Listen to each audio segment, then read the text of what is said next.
Welcome to the podcast series, Small Business Survival Conversations. Through our weekly conversations, we hope to provide you with strategies and insights, knowledge and expertise to enlighten you as you work to build and grow your business. Good morning, business warriors. I'm your host, Anna Steinfest, and welcome back to Small Business Survival Conversations, the podcast for entrepreneurs, dreamers, builders, and business owners who understand that success is about more than making money. It's about building something meaningful, something that lasts, something worth showing up for, even on the mornings when showing up is the hardest thing you do all day.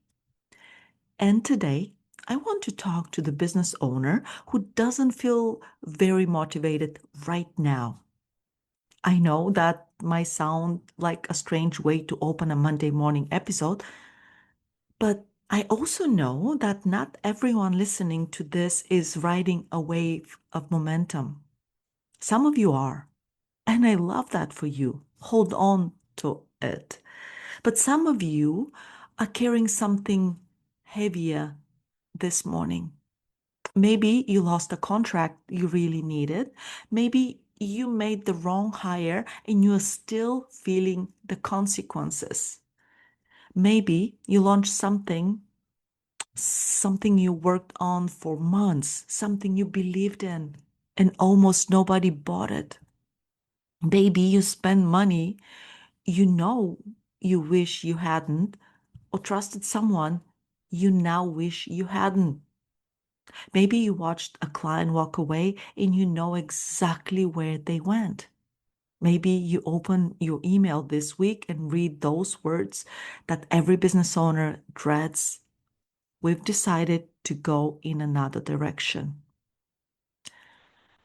Maybe your numbers are down. Maybe your plan didn't work. Maybe you're staring at your business right now and quietly asking yourself a question you don't want anyone else to hear. What if I can't turn this around? Business warriors, today is for you because I want to talk about something we celebrate loudly after people succeed, but almost nobody wants to talk about while they're actually living through it. And that is failure. And more importantly, what comes next? Here is something I've noticed about entrepreneurs, and I've seen it over and over across every industry and every country. When something goes wrong in business, we have this incredible, and I mean incredible, powerful ability to take one event and turn it into a prediction about our entire future. One customer says no, and suddenly we are convinced nobody wants what we're selling. One proposal gets rejected, and suddenly we are questioning the entire foundation of our business. One bad month, and suddenly we're certain the whole year is ruined. One mistake, just one, and suddenly we've decided we're simply not cut out for this. Do you see what happens there? The event happened once, but we keep replaying it in our head. And every single time we replay it, we give it more power than it deserves. The failure happened on Tuesday, but Wednesday, we're still inside it. Thursday, we're explaining to ourselves in the shower or somewhere else. Friday, we're worrying about what it means for next quarter. Saturday, we're imagining it happening again. And by the time Monday arrives, one difficult event has somehow transformed into the story of our entire future. But it isn't your future. It is something that happened. And there is an enormous difference between those two things. Let me give you an image that I want you to hold on to today. Imagine you've spent years building a house. You chose the design yourself. You bought the materials. You made the decisions. You worked nights and weekends. You sacrificed things, time, money, comfort, certainty, because you believed you want you want what you're building. And finally the house is standing. You can see it. You can walk through it. It exists.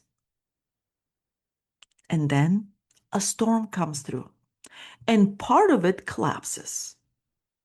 You're standing in the aftermath looking at the broken wood and the broken windows and pieces of something you built with your own hands scattered across the ground. And I'll tell you exactly what most of us do in that moment. We stare at the wreckage. Of course we do. It's devastating. It's human. How could you look anywhere else? But eventually, and this is the move that separates the builders from the ones who stay stuck, eventually you have to look down. Because underneath everything that fell, there may still be a foundation. And if the foundation is still there, you're not starting from zero. You're rebuilding from experience, from knowledge, from scars that have already healed into strength. And that is a completely different starting point than the one you had the very first time.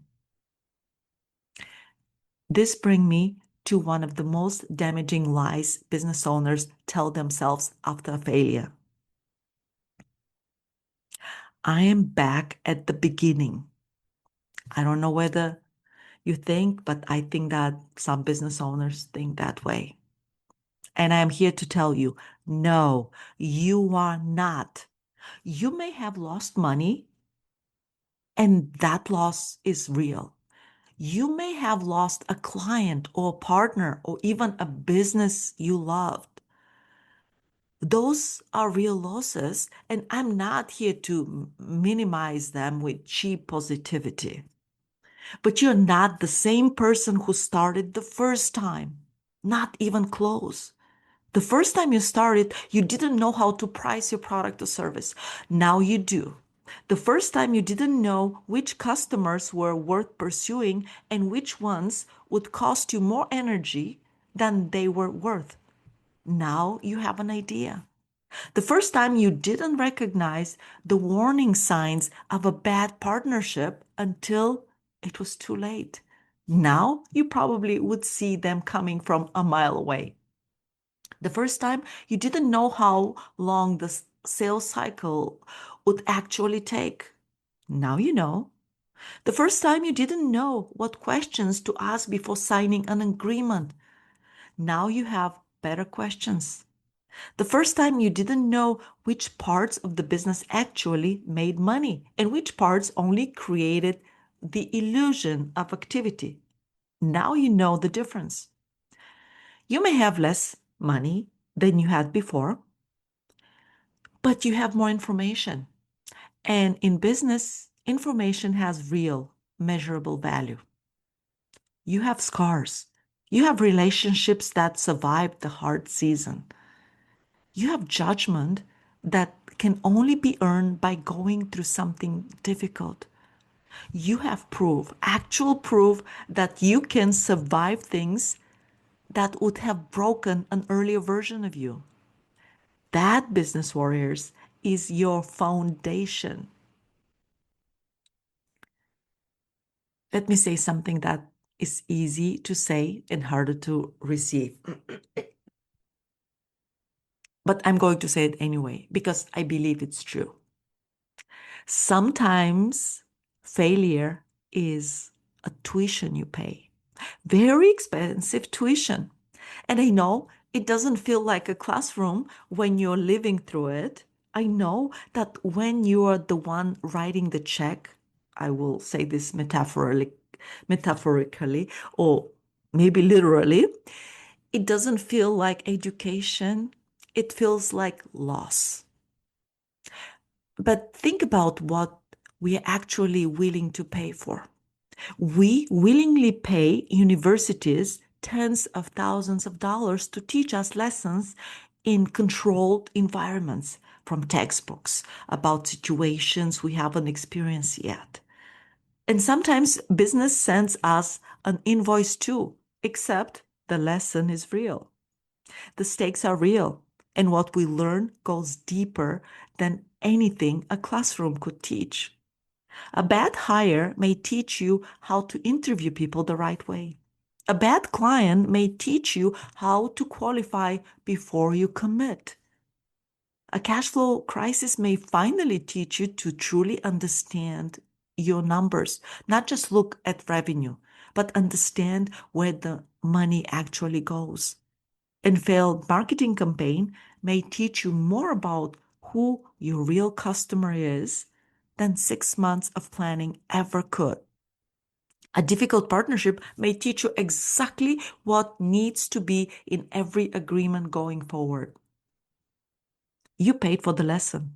Do not leave without the education. This is when failure becomes truly expensive. Not when you suffer the loss, but when you suffer the loss and walk away without taking the lesson with you.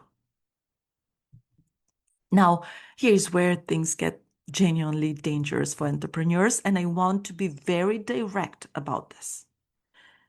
There is a crucial difference between saying, my business failed at something, and saying, I am a failure. Those are not the same sentence, not even slightly.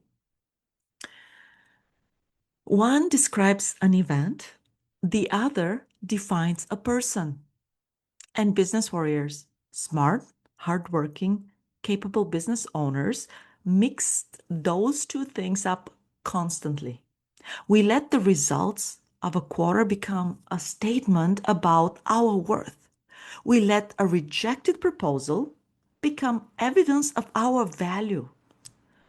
We let a business closing become a verdict on who we are. Your sales numbers are information. They're not your identity. A proposal that didn't land is information. It is not your identity. A business that closed is an event, and it may be a heartbreaking one that changes the trajectory of your life, but it still does not get to define your worth as a human being or as an entrepreneur. Your business is something you're building. It is not the complete definition of who you are. And that distinction matters deeply because the moment you can separate yourself from the failure, you can finally do something useful with it. You can study it. You can learn from it. You can take it apart and understand what actually happened instead of just carrying it around like it's who you are. I don't believe in covering failure with forced positivity, of course. I never have, and I'm not going to start today. Sometimes things are genuinely bad. Sometimes we make serious mistakes. Sometimes we lose. And there isn't a beautiful motivational explanation that makes it make sense. So I'm not asking you to pretend. I'm asking you to study it, learn what lesson you can take from it. Not why does this always happen to me?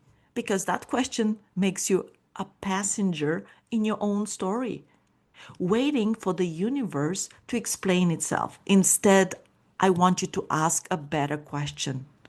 What actually happened?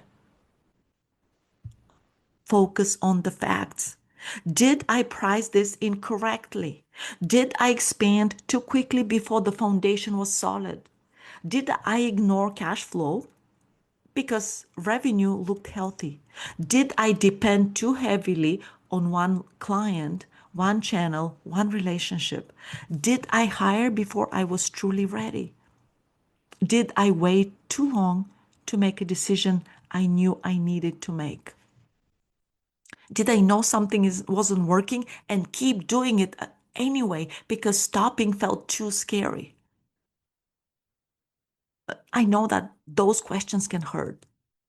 I won't pretend they won't.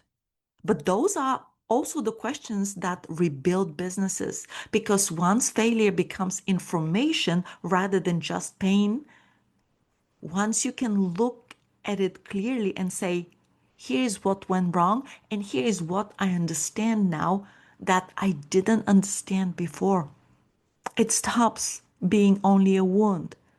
It becomes data. And data is something you can actually work with. So here's the next move. I want you to do this one practically, not just think about it, but actually do it.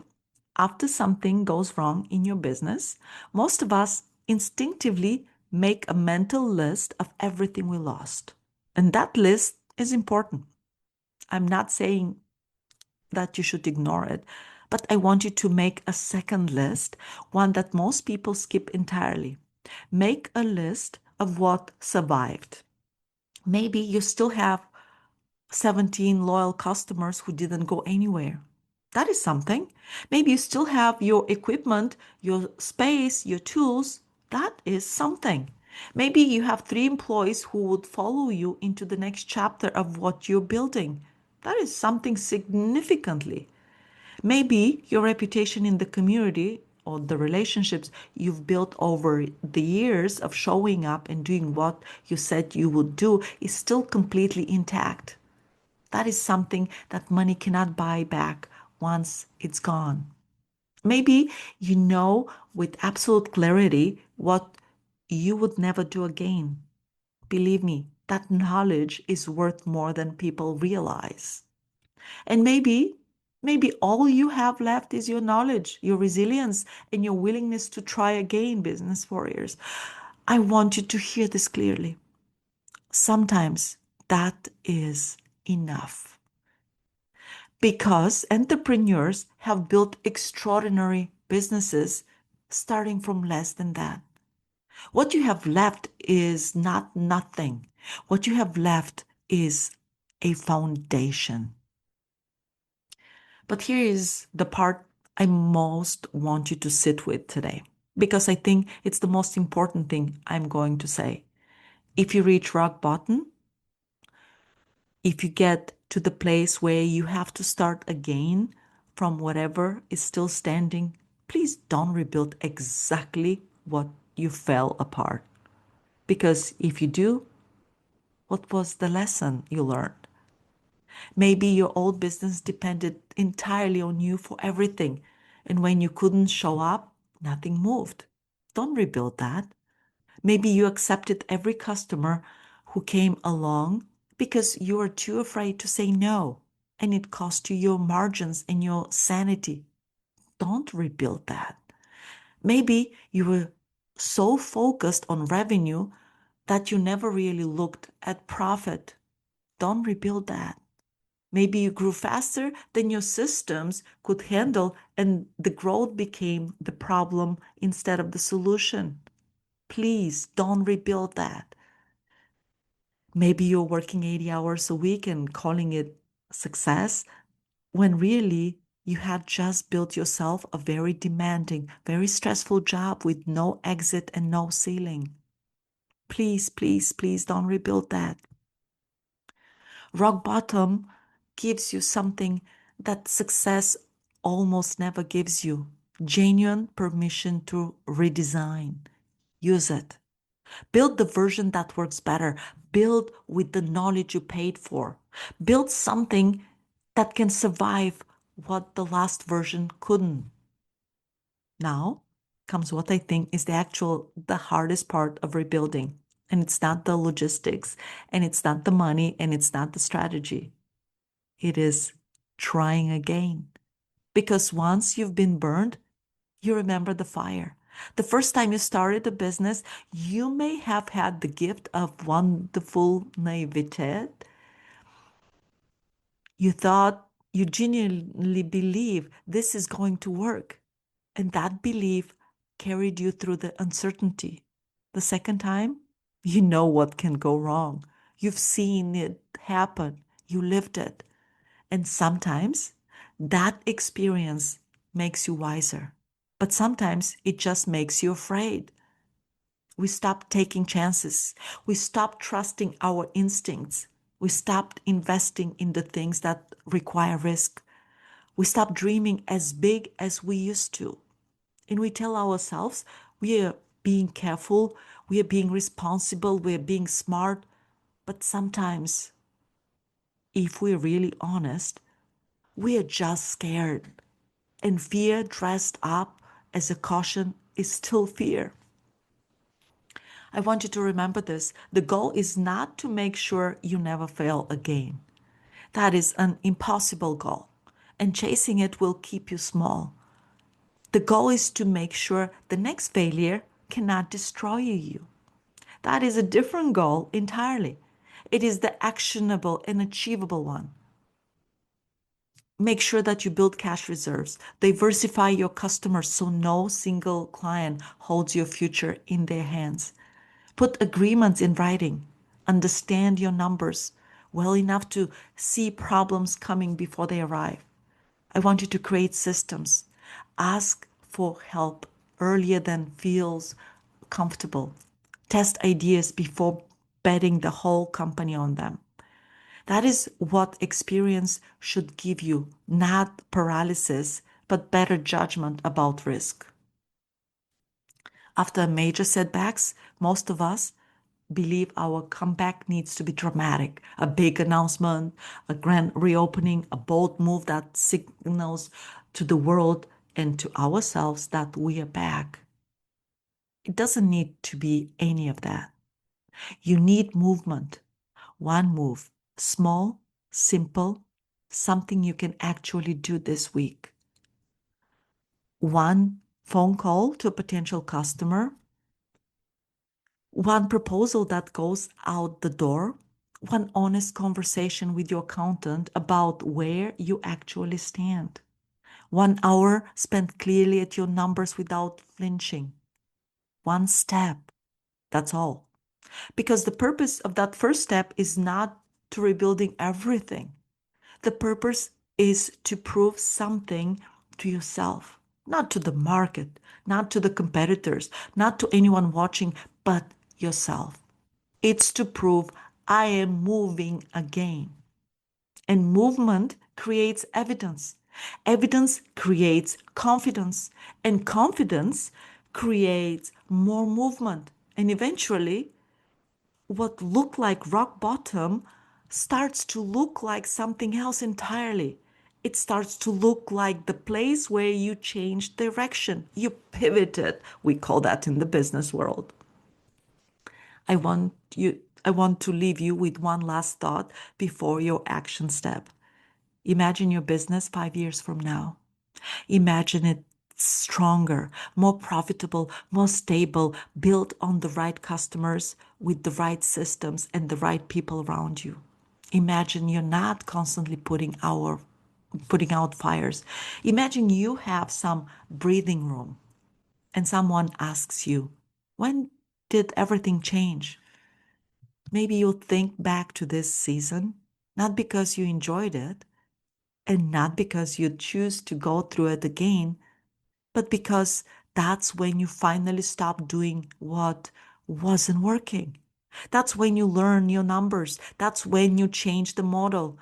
That's when you let go of the client who was costing you more than they were worth. That's when you rebuild the team. That's when you became a different kind of business owner. Sometimes the chapter we desperately want to erase becomes the chapter that explains everything that came afterward. So, business warriors, here's what I want you to do before this week is over. Take out a piece of paper and write at the top what is still standing. Then draw 3 columns. In the first column, write what did I lose? I want you to be honest. Write the real losses, not a softened version. I want you to write the actual ones. In the second column, I want you to write what did it teach me? What do you know now that you didn't know before you went through this? And in the third column, I want you to write, what do I still have? Your skills, your relationships, your reputation, your loyal customers, your knowledge, your ideas, your experience, your ability to make another decision. Because as long as you can make decisions, you're not out of the game. And then underneath all these columns, write one final question and answer it honestly. What is the smallest thing I can build from here? Not your 5-year goal, not how you're going to dominate your market. The smallest thing, the first brick you can lay today. And then I want you to go put it down this week. Rock bottom is frightening because when you're standing there, all you can see is what fell. But builders, the ones who ultimately create something that lasts, eventually notice something else. They look down and they see the ground, solid, stable ground. And ground is where foundations are built. So if you are in a difficult season right now, I want you to hear this clearly before you go back into your week. Don't confuse where you are with where you are going to be. Don't confuse a failed strategy with a failed future. And don't confuse losing something with losing everything. I want you to look around, take inventory, learn the lesson, then pick up the first brick. Because rock bottom is not where your story ends. It is the first solid ground you've stood on in a very long time. I want you to build from there. I'm your host, Anna Steinfest, and this is Small Business Survival Conversations. Have an incredible business week, warriors. And remember, you don't rebuild by pretending nothing fell apart. You rebuild by using what survived to create something stronger than what stood there before.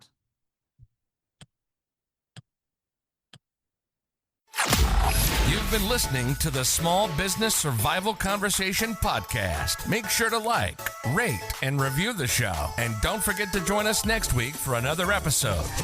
In the meantime, hook up with us on our Facebook group at Small Business Survival Tools and Tips. Till next time, thank you for listening.